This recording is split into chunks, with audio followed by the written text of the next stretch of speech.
Good morning and welcome back to Pursuit the Pod. Now, today I have lessons learned from a conversation I had with an individual this week, a very interesting individual who has achieved the career goals that I aim to achieve. And when I need life advice, I turn to this council of people, I call it in my head, who are trusted people for advice and life direction, whether they have achieved physical pursuits that I aim to achieve, whether they have a mentality, a life approach, if they're happy individuals and I want to understand what brings them happiness in life, or if they've achieved the career goals I want, or they're on the path to achieving the career goals I want. I want to understand their psyche. I want to understand what they do every day. And I come to them with specific questions when I'm seeking this advice. And so this week I had this question that I just really needed to ask an individual who has achieved the career goals that I want. And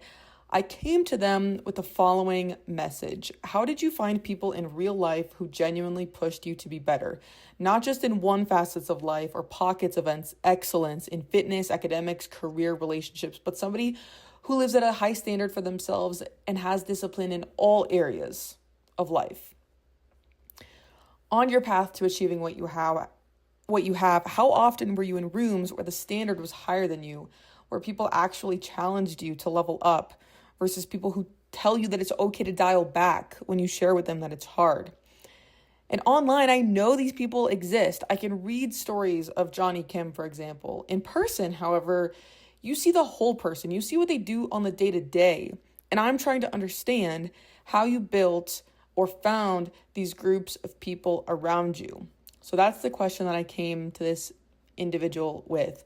Because if you understand the idea of homeostasis, it takes energy to maintain an internal state different than in an environment. For example, if it's cold outside, the body has to work to keep it warm. The body wants to return to homeostasis, to comfort. And so I feel in the same way, we're always battling this desire to be comfortable. We have this nudge for relaxing, for comfort, and I feel like I need to actively fight against that and keep pushing. And so a lot of the times I think that naturally, as a human, we tend towards comfort, and I worry that if I'm not surrounded by people that are going absolutely hard, because I know they exist, because I've read David Goggins' books, I've read Inside Delta Force by Eric Haney, so I know that this going hard, this grind mentality is out there, but I worry that if I'm not physically surrounded by people like that, am I accidentally going to fall for comfort? And I recently shared, something that was hard with a friend, and they come with it with absolutely the best in mind, which I will get to later, of reminding me that I don't always have to drink the Kool-Aid of those individuals like David Goggins, like Alex Hormozi online, and I am only seeing a part of what they share online. And so she reminded me, like, it can be okay to ease down or to stop doing what you're pushing if it does impact your mental health. And I think that's the key, is when it starts impacting your mental health a lot. But I've still got this thing where it's like, what if I could actually push myself a lot farther, and if the people around me are telling me to ease up when it's hard, like how justified are they in that? I definitely think there's a grain of truth in that, because why would you want to always live your life being miserable? But then I can't help but at the same time understand that misery and struggle is how we get better as humans. And she reminded me that the answer is often balance, which again, I'm like, that relates to homeostasis. So I'm just I have conflicting ideas in my head of, I hear one thing and I can really resonate with one area of life where it's like, doesn't matter if you're tired. It doesn't matter if you're feeling bad. It doesn't matter if this is affecting your mental health, like, keep going, because a lot of people are going to stop right there and they're not going to go and achieve excellence. And then when I'm not drinking that Kool-Aid, I think about, okay, more of what's sustainable in a life balance, and does it make sense to suffer all the time? What does it make sense to suffer for? And so I just was thinking about this a ton, and I'm thinking, they have the saying, and I'll get to this later, of why would you take advice from people who haven't achieved what you have? And that's what I went into this conversation with. So that's why I reached out to this individual, because they have achieved what I want to achieve. So I'm thinking, who better to get real advice from than this person? And so it was interesting because he started off the conversation by saying that there are people who are okay with the status quo and to not judge them for it, because everybody has what's important in their life. And that's when I got to start thinking like, okay, this is less of just go hard, never stop mentality.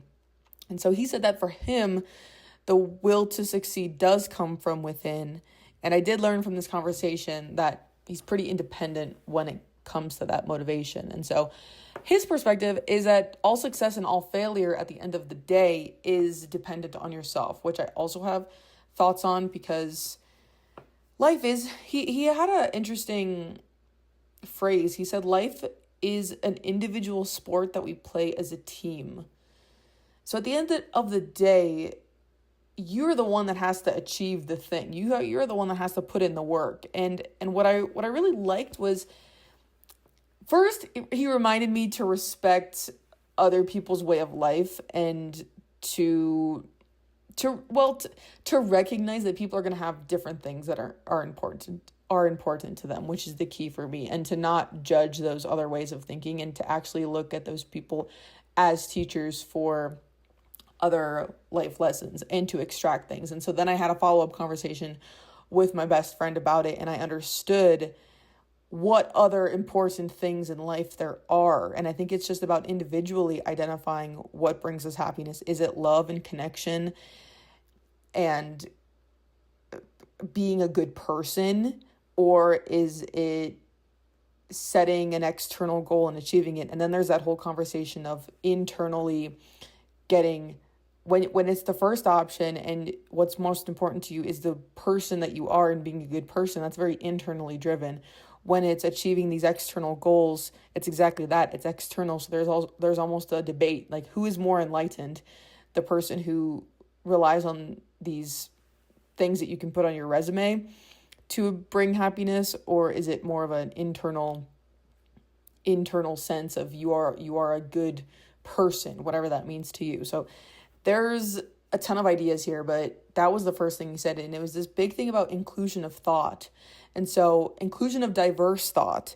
And so he has a TED Talk where he described one of the most powerful lessons that he learned in his space flight. And you can probably guess my career goal that I'm talking about here is becoming an astronaut. And so he spoke about, on the topic of inclusion of diverse thought, is one of the most powerful lessons that he learned in spaceflight is actually applicable here on Earth. And what happened was, when they were in space, they looked out of the payload doors and they saw that on the rear of the shuttle, there was a hole in the thermal shielding. And so it was basically the interface of the tile and the flexible shielding. And there was this triangular opening. There was a hole. And so the ground crew went to go address this problem, and they looked at all the EVA tools. So they brought out the EVA toolkit, and they started thinking about how can we use these tools to figure out what to do about this. And so what this individual said was, in the TED Talk, was, when you have a hammer in your hand, all the world's problems look like a hammer. And so what happened was, there were several people, and not just engineers and thermal experts, that were involved in solving this problem, but also the flight surgeon responsible for the crew's medical well-being was also involved in the conversations. And so the engineers were seeing the problem of fixing this hole in the thermal protection through the lens of the EVA toolkits. And so the flight surgeon raised his hand and he said, "You have a stapler."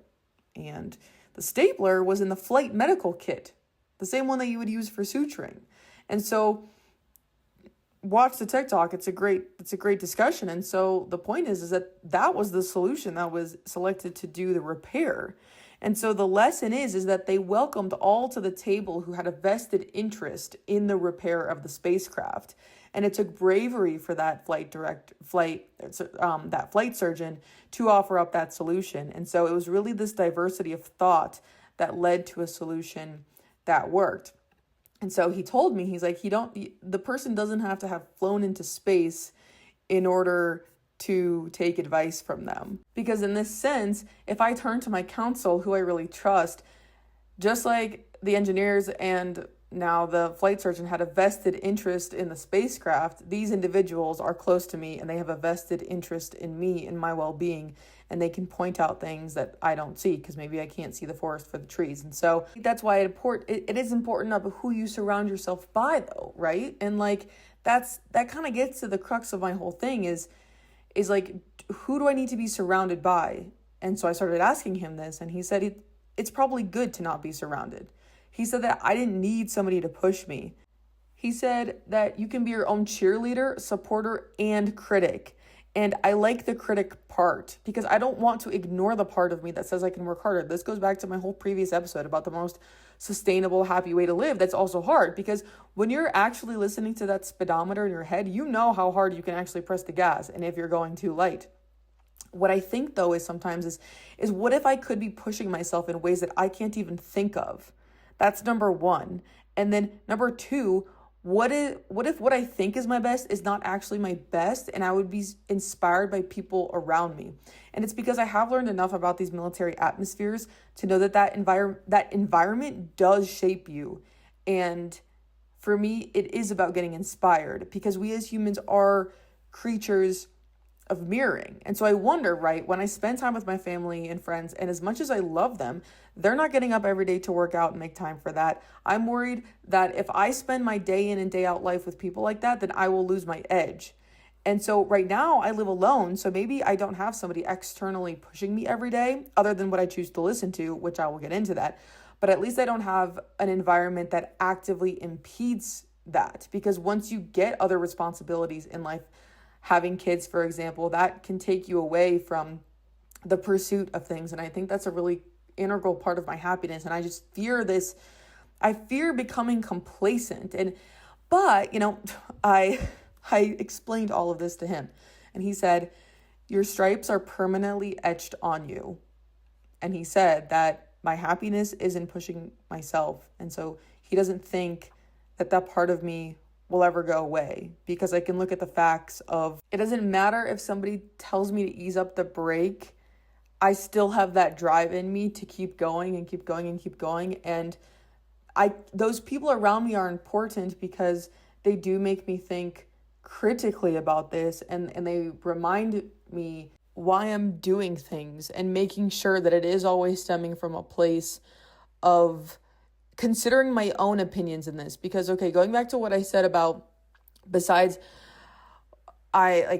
what I'm surrounded by besides what I listen in my ears. So a lot of times I will have David Goggins and Alex Hormozy in my ears all the time, and I'm drinking their Kool-Aid. That's how I see it, because I do find pockets of this motivation that I mentioned online. There's plenty of people online, and that's why it's so.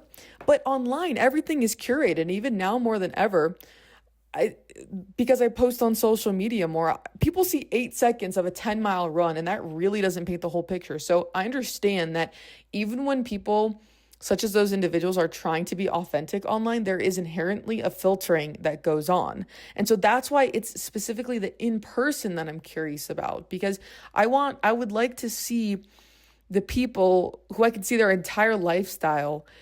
I want to see somebody great like Johnny Kim, who is a Navy SEAL, graduated Harvard Medical School, and is an astronaut. I want to see what they do day in and day out. And so until then, I will keep being my motivation and keep finding people online who I can pull pockets of inspiration from. But I know at the same time, through my conversations with my best friend, is that I know that I cannot, for my own sake, fully submerge myself in that Kool-Aid, because it is only showing part of their life. And sometimes I do have to step away from all that, and I have to think, okay, what actually works for Anya's life? What actually works for my life? What are the good parts of this that I can take out versus just getting fully entranced? And that's why I value those conversations with her so much, because they just keep me from going down this rabbit hole of blindly trusting somebody online that I don't understand what their day-to-day looks like. And so also the conversation with this individual reminded me, it also took the pressure off, because I, in a sense, can rely on myself. There is still a part of me that thinks, how can I cultivate an environment around me that does inspire me? And I have ideas. I go to the run club and these people are running 100 milers and 100 Ks. Like, they just say that casually. I'm out here trying to run 50 miles. And so already I can get a taste of that there. And so above it, I think what I really got out of that conversation was, one, other people's perspectives are valuable. There's not one way, because we all have what's important to us, and to think about what is important to us, what's going to cultivate personal joy and happiness. And that's the whole point of this whole podcast. For me, that's pursuit. For me, that's going after it. For me, that's pressing on the gas pedal. And the conversation with this individual told me that it's okay if it's just me for now. It's okay if it just comes from me, because I love the saying, my stripes are permanently etched in me. It's just who I am, and I can keep feeding that part of myself, and I don't have to get it from anybody else. And that if I do achieve something, I can be proud, because it will be of my own volition. And if I fail, it will also be of my own volition. And people like Alex Hormozy do tell me to set goals that I don't think I can achieve, and then work my absolute tail off to try to achieve them. And so that's really inspiring to me too. And then to also take time just with my own thoughts and understand, what can I incorporate into my own life? What's sustainable? Because, trigger warning here, I want to talk about restrictive eating. So I can just I can get locked into that, but obviously that was not good for me mentally. And I think especially when something starts affecting you physically, like restrictive eating and not having enough energy, like you can go kind of down too much the rabbit hole. And I don't want to become that. It has to be sustainable. So, okay, that's the end of the eating conversation. So a lot of thoughts this week. This was a lot more of a free flow, and hopefully in a couple of years, I will be able to expand more on this. The idea of, what environment do you need to succeed? Do you do it by yourself? Is it important to be around that environment where people are pushing you and you feel, because there's also the saying of, you want to be the dumbest one in the room and you want to be the weakest one in the room. And I want to keep finding rooms like that in a sustainable way, and understand how people who achieve the things I have as well. So leave your thoughts down below. Leave your thoughts. If you've achieved something that you're really proud of, how much did the people you were around, both the people that were just naturally around you and the people that you choose to listen to in your ears, podcasts, YouTube videos, how important do you think that was to you being able to achieve things and push yourself? So that's what I have for you this week. I will surely see you on the next one. I hope you've been having a great week. I had a lovely time in Austin with my family and my friends. My sister qualified for nationals, which is insane and amazing. So hope to go back to Texas for that. To Papa, Chris, Mom, everyone listening on your walks and on your drive, thank you. And I will see you guys in the next one. Okay, bye.